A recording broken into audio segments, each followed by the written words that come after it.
The top 1% of students simply think differently.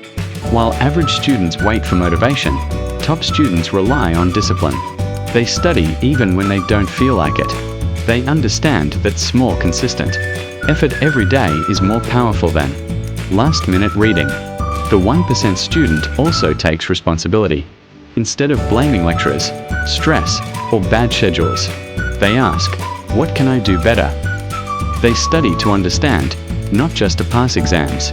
And they protect their environment from distractions and unserious habits. At the end of the day, success is not built by talent alone. It is built by mindset, discipline, and consistency. Think differently, act differently, and your results will eventually become different. Follow for more on this channel.